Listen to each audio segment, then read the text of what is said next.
Ty dávaš rozsievačovi semeno a poskytuješ chlieb na jedenie. Prosíme ťa, daj, aby naše polia, záhrady, vinice a sady boli požehnané a mnohonásobne obohatené Tvojou štedrosťou a obrábané prácou našich rúk. Oplývali hojnosťou plodov, aby tak Tvoj ľud naplnený dobrami, ktoré dávaš, mohol ťa bez konca chváliť tu i vo večnosti. Skrze Krista, nášho Pána. Amen.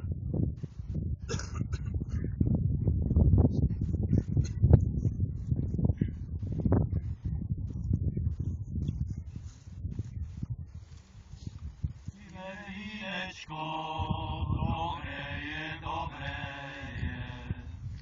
a kdože nám ho naleje nám ho, svatý Ján, požehná nám ho, Kristus Pán, naleje nám ho, svatý Ján,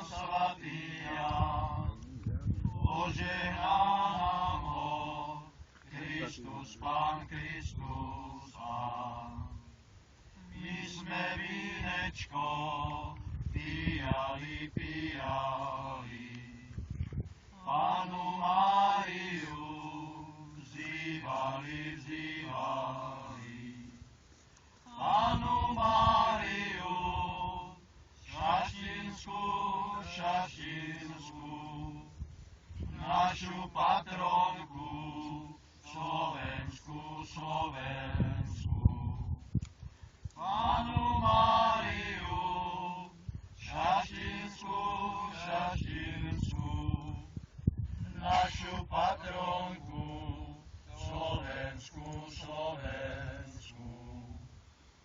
Aby nás Pán Bůh miloval, hriechy odpustil, nebe dal. Nic nežádáme, jenom to samé, aby nás Pán Bůh miloval.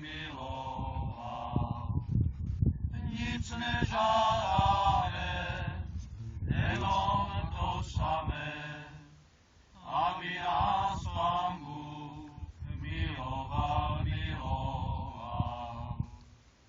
Pán s vami, Boh prameň každého dobra, nech zúrodní vaše práce, aby ste sa radovali z jeho darov a ustavične ho chválili. Amen. Nech vás žehná všemohúci Boh, Otec i Syn i Duch Svätý. Amen. Iďte v mene Božom. Bohu vďaka. Posedení je u Jožky Vašičky. Odlí. Tady je Jožka. Ale Vašečka nám jede. Tak čo hovoríte teda, vinári, jak to vyzerá?